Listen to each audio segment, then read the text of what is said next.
Was it Jesus or St. Michael who appeared to Joshua?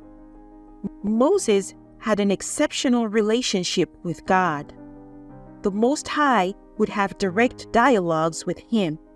During one of those extraordinary conversations, God let Moses know that he was not going to the Promised Land. He had to look at it from afar. God appointed Joshua as the successor of Moses. The young warrior would lead the Israelites to the land flowing with milk and honey. Moses called Joshua and anointed him in front of all the people of Israel. So after Moses died, Joshua took the people to Canaan, where they were to wage war against the Canaanites and conquer the whole territory. As he was approaching the city of Jericho, a city of Canaan, something remarkable happened. It is said in the Bible, in Joshua 5, verse 13 to 15, while Joshua was near Jericho, he raised his eyes and saw one who stood facing him, drawn sword in hand. Joshua went up to him and asked, "Are you one of us or one of our enemies?" He replied, "Neither. I am the commander of the army of the Lord. Now I have come." Then Joshua fell down to the ground in worship and said to him, "What has my Lord to say to his servant?" The commander of the army of the Lord replied to Joshua, "Remove your sandals from your feet, for the place on which you are standing is holy." And Joshua did so.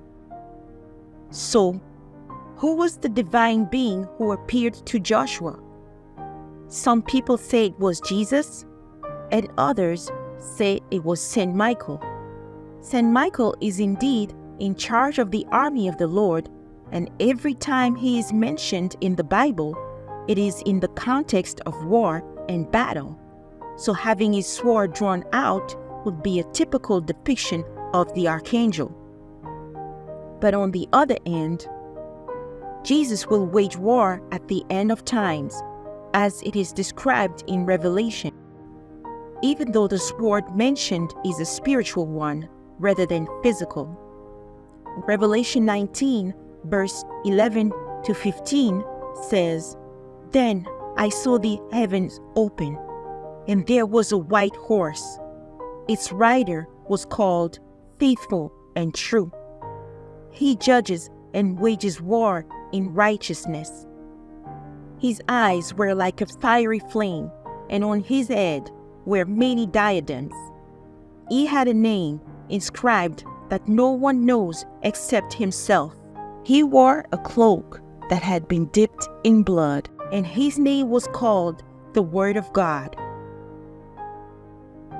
The armies of heaven followed him, mounted on white horses and wearing clean white linens. Out of his mouth came a sharp sword to strike the nations. He will rule them with an iron rod, and he himself will tread out in the winepress, the wine of the fury and wrath of God the Almighty." Is St. Michael the commander of the army of the Lord? If so, would he have let Joshua worship him? In Revelation 22, verse 9, when John tries to worship the angel who has shown him important things, the angel tells him to stop. "Don't do that. I am a fellow servant with you and with your fellow prophets and with all who keep the words of this scroll. Worship God." I think it was Jesus. What do you think? Let me know in the comment section.